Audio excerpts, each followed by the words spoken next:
failed. No one knows what it is. Really? No one knows what it is. 67. Number 67. Yeah, it's a wag. Good afternoon, ladies and gentlemen. Welcome to our second naming ceremony of the day. I am Van der Golwag. I'm chair of NTS, and DRS is part of our organisation. And I've been here about a year. And one of the things that's been very interesting to me is to understand just how dedicated our staff are, and in particular our train drivers. And we have train drivers who wanted to be a train driver when they were 1 or 2. And today we're going to honour one of those people, Paul Scrivens, who I'm told by his sister Emma, who's standing next to me, that even when he was a very, very small person, Paul said he wanted to be a train driver. And so we're going to just tell you a little bit about him, and to do that, one of his colleagues, Tim Howlett, is going to say a few words. Well, in fact, quite a few words. Quite a few. Yes, good afternoon everybody, and you're all very welcome to our Gresty Bridge depot on this beautiful summer day to share this naming ceremony.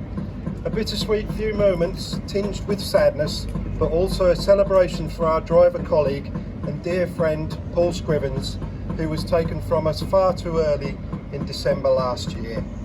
Paul would love the fact that he will be remembered by the nameplates on his Class 66, and that his spirit will still be roaming the rails on a continuing shift. So, Paul started his railway career in September 1986 at Beckenham Junction, South London, on the YTS scheme. He was soon recognised as a bright starter and was accepted onto the second man's course in the November of that year, and then moved to Hither Green Depot. Not a guy to do the ordinary thing, he was drawn to the last vestige of steam on BR at Aberystwyth and the Vale of Rydal narrow gauge railway. He became one of the last 2 and the youngest past fireman on British Rail. He then moved on to Llandudno Junction, and as a driver back to Grove Park in South East London, driving electric passenger units. His next move was to Silverlink at Euston and Stratford, driving EMUs, DMUs, and even the Class 33 on the Glossbelow parking line. He joined DRS in 2000 at Willesden, when the company was mainly involved with operating the nuclear trains, as it was set up to do in the late 1990s. He drove and found a great enthusiasm for the English electric Class 20s and 37s, a heritage diesel paradise. A few years on, and he decided to leave the city for the land of a different type of tractor also being the name of the Class 37, and transferred to Stowmarket Depot in Suffolk. The depot was set up mainly for the railhead treatment trains, but the versatility of drivers such as Paul was soon realised. The depot expanded its work profile, and Paul was involved with driving enthusiast charters, dining trains such as the Northern Bell, weed killers, ballast and container trains, as well as the nuclear services to Sizewell and such places. Paul also became a mentor driver, passing on his knowledge and experience to trainees.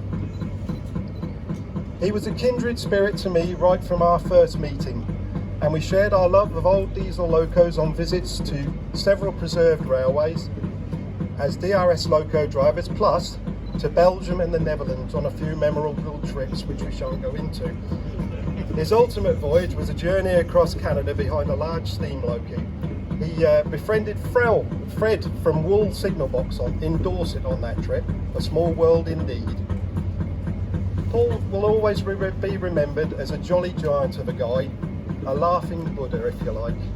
He is greatly missed by his family and friends, plus his mates at DRS, and by all his friends throughout the railway family too. I will certainly feel his presence when driving this engine here, especially in the lonely night hours working a container train on the West Coast Main Line.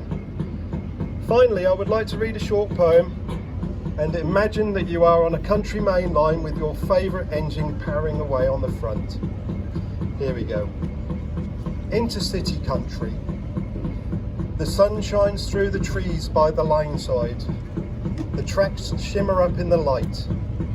Diesel smoke billows up in the breeze. From my window, a wonderful sight. The coaches cast shadows on sheep fields. The stream below winds away. a still perfect scene in the country, but so lonely without you today. Now I will hand you over to Paul's sister Emma for a few words.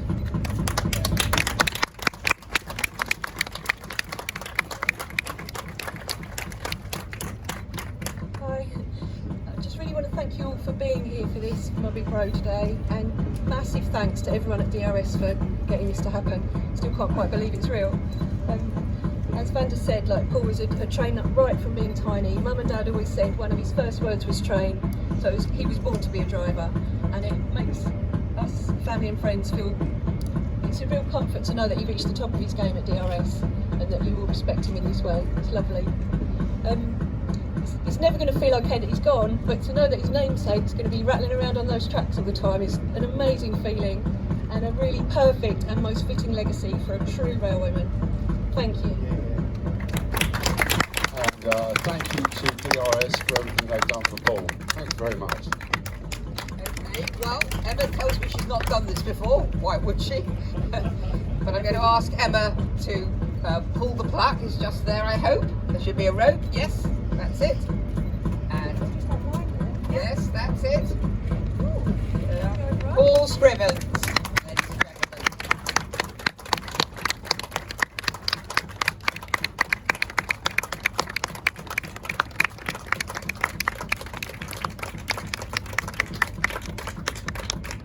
So we've got a couple more hours, well not quite, about an hour and a half, so please do go and see all the other trains. If you're getting a bit hot, which I imagine one or two of you are, we've got pallets of water down at the end and they're for you, they're free, so please get some water, walk around.